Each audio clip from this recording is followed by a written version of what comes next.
Halo semuanya. Oke, kali ini kita akan bahas soal ini ada request dari teman-teman kita ya, yaitu kalau nggak salah namanya Salsabila. Dia mengatakan bahas tentang menentukan jumlah elektron berpasangan. Dan juga ini sekalian menjawab ya, ada teman kita juga yang nanya itu yang penata grafis gitu.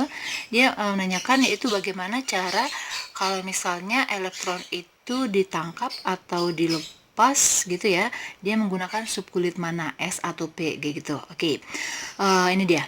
Jadi untuk teman-teman semuanya, kalau untuk menentukan jumlah elektron berpasangan, itu teman-teman harus menggunakan konfigurasinya yaitu yang subkulit ya.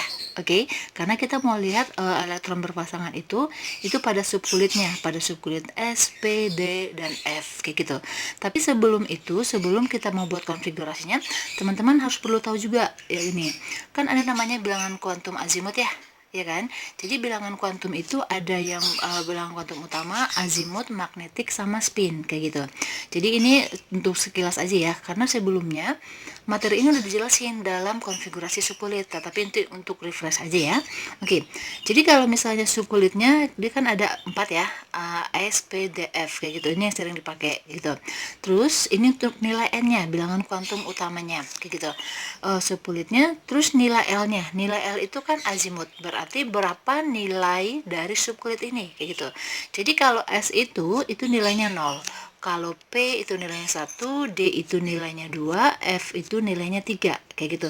Makanya nanti teman-teman kalau misalnya ada nih disuruh nentuin, tentukan bilangan kuantumnya gitu. Berarti N-nya berapa, L-nya berapa, M-nya berapa, S-nya berapa kayak gitu. Caranya seperti ini. Oke. Jadi kalau misalnya S itu nilai L-nya adalah 0 kayak gitu. Terus kalau untuk menentukan nilai M-nya, oke, nilai M ini itu bergantung kepada nilai L-nya. Oke, jadi M itu adalah nilai kotak ini. Oke, jadi ada kotak-kotak seperti ini atau namanya ini adalah orbital. Itu adalah untuk menentukan nilai M-nya. Oke, jadi nilai M ini itu adalah nilai dari min L ke plus L. Oke, ingat ya, dari min L ke plus L. Jadi dari sini kita bakalan tahu nanti berapa kotaknya, berapa orbitalnya, kayak gitu. Oke, contoh nih. Kalau S, dia kan nilainya L-nya adalah 0. Oke, kalau untuk menentukan nilai M-nya, untuk tadi kan katanya bahwa untuk menentukan M itu adalah dari min L ke plus L. Oke, 0 itu kan nggak ada min 0 sama plus 0 dong, ya kan? Berarti dia cuma ada 0 gitu. Makanya kotaknya ada 1 dan nilainya 0. Oke, dan dalam satu kotak itu, satu orbital, itu terdiri dari 2 elektron. Oke, jadi kita isi elektronnya, dia ada 2 nih. Sehingga kalau untuk jumlah subkulit S, elektron yang ada dalam subkulit S itu maksimumnya cuma ada 2. Oke, next lagi. Kalau dia subkulitnya P, berarti kan nilai L-nya 1 nih. Untuk nilai M-nya berarti dari min 1, karena kan 1 kan ada min ya, ada plusnya. Berarti min 1, 0 plus 1. Ingat nolnya kita hitung ya. Min 1, 0 plus 1. Oke, berarti dia ada 3 orbitalnya. Ingat tadi satu orbital, satu kotak itu isinya ada 2. Ya kan? Berarti ini kita isi ini 1. Ingat ya isinya satu ya. 2, 3, 4, 5, 6. Makanya kalau subkulit B itu maksimal elektronnya ada 6. Oke, lanjut lagi. Kalau dia subkulitnya D, berarti nilai L-nya adalah 2 ya. Kalau dia 2, untuk menentukan nilai M-nya kan ada min 2 ya. Berarti ada min 2, min 1, 0, plus 1, plus 2. Berarti kotaknya atau jumlah orbitalnya ada 5. Oke, berarti jumlah maksimum elektronnya berapa? Oke, pintar. 10. Karena jumlah kotaknya ada 5, satu kotak itu isinya 2, ya kan? Ingat pengisiannya harus satu-satu dulu ya. Oke, ini kan 5. Nih berpasangan nih kan, makanya jumlah totalnya itu ada 10 kalau untuk subkulit D. Sedangkan kalau untuk subkulit F, dia nilai L-nya itu adalah 3. Berarti untuk menentukan nilai M-nya berarti dari min 3 ke plus 3. Oke, ingat ya, nolnya dipakai. Jadi min 3, min 2, min 1, 0, plus 1, plus 2, plus 3. Berarti berapa totalnya? Makin pintar, ada 14. Jumlah kotaknya kan ada 7 ya, jumlah orbitalnya. Terus berarti satu kotaknya ada 2 elektron, berarti totalnya ada 14 maksimum elektron yang ada pada subkulit F. Kayak gitu. Oke? Nih, kita kasih contoh. Contohnya adalah besi Fe. Nomor atomnya yaitu 26. 26 yang digunakan untuk buat konfigurasi ya. Oke, ingat lagi, kalau untuk buat konfigurasi elektron itu harus mengikuti aturannya. Yaitu kita harus mengisi yaitu berdasarkan tingkat energi paling rendah dulu. Oke, jadi Fe kan jatuh S dulu ya. Nih, kenapa dia S-nya 2? Maksimumnya udah tahu ya, berarti tadi penjelasan yang tadi. Berarti 1 S2, 2 S2, 2 P6. Oke, ini kita hitung, ini udah 10. 3 S2, 3 P6. Oke, ini dia. Kenapa 4S diisi dulu daripada 3D? Karena tingkat energi dari 4S itu lebih rendah daripada 3D. Oke ya, berarti ini S-nya kita isi full, berarti 2. Ini berarti berapa? 220. Berarti sisanya D. Oke, setelah 4S itu 3D. Kalau berdasarkan tingkat energinya ya. Berarti di sini 3D itu sisa berapa? 6 lagi dong, karena kan 26. Berarti 3D 6. Ingat tadi D-nya itu maksimalnya 10. Ya kan? Berarti kalau kita isi 6 berarti belum maksimal. Oke.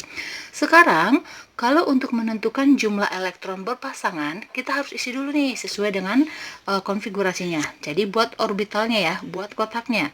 Oke, kalau S tadi kan kotaknya ada 1 ya. Oke, kita isi ini elektronnya ada 2. Ingat ya, yang di elektron itu adalah yang di atasnya. Berarti kita buat di sini 1, 2. Terus ini 2S, oke, S kotaknya juga 1, ini ada 2. P itu kan tadi kotaknya 3 ya, dari min 1 ke plus 1, berarti ini ada 6, berarti isi 1, 2, 3, 4, 5, 6. Oke, terus ini S kotaknya 1, isi ada 2 elektron katanya ini. Terus P-nya di kotaknya kan 3 ya, berarti ini ada 6 elektron, berarti saya 1 dulu, 1, 2, 3, 4, 5, 6. Oke, terus setelah itu 4S dia ada 2 elektron, kotaknya ada 1 nih. Oke, sedangkan 3D-nya ini cuma ada 6 elektron. Oke, D itu tadi kotaknya berapa? Ada 5 ya. Tadi kan nilai D itu adalah 2. Berarti dari min 2 ke plus 2. Kayak gitu. Berarti ada 5. Oke, di sini elektronnya ada 6. Jadi 1, 2, 3, 4, 5, 6. Oke, jadi elektronnya terisi terakhir itu di sini. Sekarang kalau untuk menentukan jumlah elektron berpasangan berapa, kita hitung ini. Ini satu pasang. Ini satu pasang, oke? Jadi jumlah elektron berpasangan ada berapa? 1, 2, 3, 4, 5, 6, 7, 8, 9, 10, 11. Oke? Jadi jumlah elektron yang berpasangan itu ada 11 pasang. Oke, sama dengan 11 pasang. Tetapi nanti kalau ditanya, berapa elektron yang tidak berpasangan, berarti ini yang sendiri. Nah, berarti ada 4. Oke, jumlah elektron berpasangannya ada 11 pasang. Sedangkan kalau tidak berpasangan, ada berapa? Ada 4 ya. Ingat, lihat aja yang tidak berpasangan itu ada berapa. Oke, nih. 1, 2, 3, 4. Gampang kan? Oke, next nih. Ini untuk menjawab sekalian sama jawaban teman kita yang tadi ya, yaitu gimana caranya dari subkulit mana elektron itu akan keluar, atau dari subkulit mana elektron itu akan menangkap elektron kalau dia bermuatan gitu. Oke, contoh nih, ini Fe-nya 2+, plus itu berarti dia melepaskan elektron. Oke, ingat ya, bahwa kalau elektron itu melepaskan elektron, berarti dia paling dikeluarin itu dari subkulit terluar. Oke, nih. Ini konfigurasi awal ya. Ini konfigurasi awal. Oke. Kalau berdasarkan tingkat energinya, penyusunannya seperti ini. Berarti 4S dulu, 3D dulu. Tetapi, kalau kita lihat yang paling terluar itu 4. Kenapa 4? Karena 4 ini adalah kulitnya. Nih, contohnya gini ya. Jadi ini atomnya. Ini kulit pertama, ini kulit kedua, ini kulit ketiga, sama, sorry ya, ini nggak bulat ya. Oke, anggap aja bulat nih. Ini kulit keempat. Oke, jadi di kulit pertama ini semuanya yang 1S gitu. Di sini yang 2S, 2P, ini 3S, 3P. Ini 4S-nya, 4S di sini. Berarti yang paling terluarnya 4S dong, ya kan? Sedangkan 3D ini berada di dalam. Oke, tetapi kenapa penulisan seperti ini? Itu karena berdasarkan tingkat energinya. Oke, tetap yang namanya kalau elektron itu dilepaskan itu dari subkulit paling terluar. Oke, yang paling terluar adalah 4s.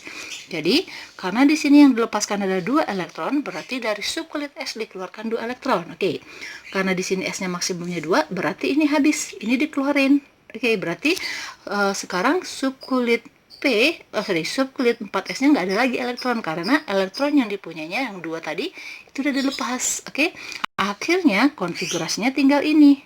4s-nya nggak ada lagi, ya kan? Jadi 1s2, 2s2, 2p6, 3s2, 3p6 sama 3d6. Oke, kalau kita mau lihat nih, terus berapa jumlah elektron berpasangan? Sama seperti yang tadi, kita buat kotaknya ya, orbitalnya. S itu kan orbitalnya 1, berarti lihat di sini ada 2 elektron. Oke, isi lagi, di sini ada 2. Ini ada 2 elektron, ini ada 6 elektron, orbitalnya ada 3. Ingat ya, diisi satu-satu dulu. Oke, terus ini 3s2, ada 2 elektron, P-nya ada 6 elektron, kotaknya ada 3 ya. Oke, sedangkan di D-nya ada berapa elektron? Ada 6. Berarti 1, 2, 3, 4, 5, 6. Sekarang kita mau hitung berapa jumlah berpasangan. Oke, berpasangan berarti hitung kotak yang di dalamnya itu ada 1 pasang elektron ya. Berarti ada 1, 2, 3, 4, 5, 6, 7, 8, 9, 10. Oke, berarti cuma ada 10 pasang. Sedangkan yang tidak berpasangan ada berapa? Tetap 4. Ini dia, 1, 2, 3, 4. Oke, jadi bedanya sama yang ini 11 pasang. Karena kenapa ini 11 pasang? Karena 4S-nya masih ada. Ini 4S-nya nggak ada lagi. Kayak gitu ya. Oke. Kalau misalnya dia Fe-nya melepaskan 3 elektron. Oke, lihat lagi. Kita lihat konfigurasi yang awal tadi. Konfigurasi awalnya kan berarti ini ya. Oke, pada kulit terluar itu adalah 4s2. Berarti yang 4s-nya dikeluarin dong. Berarti ada 2. Satu lagi dari mana? Oke, yang paling terluar setelah 4s siapa? 3D. Oke, jadi kalau kita mau lepasin 3 elektron, berarti 2 dari 4s-nya yang paling terluar. Setelah 4s-nya dikeluarin, berarti satu lagi itu berasal dari 3D-nya. Oke, jadi 2 dari 4s2-nya, 1 dari 3D-nya. Akhirnya konfigurasinya adalah 1s2, 2s2, 2p6, 3s2, 3p6. D-nya sekarang enggak 6 lagi, tetapi 5. Oke, bisa ya. Oke, kalau untuk menentukan jumlah berpasangannya, isi lagi seperti tadi.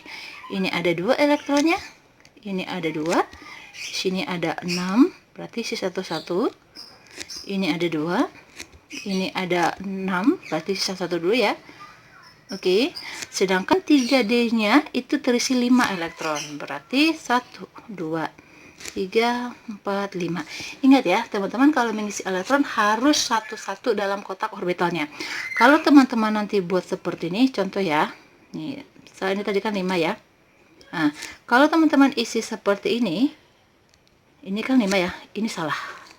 Oke, ingat isinya satu-satu dulu. Oke, kita mau tahu berapa yang berpasangan. Berarti hitung ya. 1, 2, 3, 4, 5, 6, 7, 8, 9. Jadi ada 9 yang berpasangan. Yang tidak berpasangan ada berapa? Ada 5. 1, 2, 3, 4, 5. Kayak gitu caranya. Oke, gampang ya. Oke, kalau yang tadi itu melepaskan elektron, sekarang kita kasih contoh yang menangkap elektron. Subkulit mana yang menangkap elektronnya? Oke. Kita misalkan di sini adalah oksigen, nomor atomnya 8, berarti kita buat konfigurasinya 1s2, 2s2, ini ada 4, berarti P-nya ada 4 supaya 8. Oke, berarti kalau kita buat jumlah orbital yang nentuinnya, berarti S itu tadi kotaknya 1 ya, berarti ada 2 elektron, isi 2. Di 2s-nya juga ada 2 elektron, P-nya tadi kotaknya ada 3 ya, ada orbitalnya 3. Dan di sini 4 elektronnya, berarti isi 4. 1, 2, 3, 4. Oke. Kita mau lihat yang berpasangannya berapa, berarti caranya seperti yang tadi ya, hitung jumlah kotak yang di dalamnya itu terdapat 1 pasang elektron. Berarti 1, 2, 3. Cuma ada 3 yang pasang, sedangkan yang tidak berpasangan ada berapa? Oke, pintar. Berarti lihat yang sendiri. 1, 2. Ini dia. Oke. Sekarang kita mau lihat yang kalau dia menangkap elektron. Oke, ingat, Kalau dia menangkap elektron, berarti tujuannya untuk mencapai kestabilan seperti gas mulia. Oke, kalau di sini kan kita mau nentuin kan yang menjadi elektron valensinya kan ini ya. Sorry. No. Di sini dong. Elektron valensinya kan di 6 ya. 2, 4, 6. Supaya dia stabil kan dia harus 8 ya. Berarti dia menangkap 2 elektron. Oke. Tadi P itu kan subkulitnya nilainya itu adalah 1, ya kan? Terus kotaknya ada 3. Kalau kotaknya ada 3, setiap satu kotak isinya adalah 2, berarti jumlah maksimumnya berapa? Oke, pintar. Ada 6 elektron maksimumnya di P. Sekarang yang terisi masih 4. Karena dia menangkap 2 elektron, berarti bisa masuk dong, masih bisa masuk ke subkulit P. Oke, sehingga sekarang subkulit P-nya jadi penuh karena ditambah 2. Oke, jadi 6 deh sekarang. Jadi kalau kita mau isi mau nentuin berapa jumlah elektron yang berpasangan, isi aja ya. Ini ada 6 nih. 1, 2, 3, 4, 5, 6. Oke. Jadi yang berpasangannya berapa? Lihat aja ya. 1, 2, 3, 4, 5. Jadi kita hitung yang berpasangannya ada 5. Yang tidak berpasangan ada berapa? Enggak ada. Semuanya berpasangan. Oke? Ngerti ya? Jadi konsepnya kalau teman-teman untuk melepaskan dan menangkap elektron, kalau untuk menggunakan subkulit atom, kalau untuk buat konfigurasinya, yaitu elektron itu lepas dan menangkap elektron itu pada subkulit paling terluar. Jangan teman-teman lihat karena paling terluar.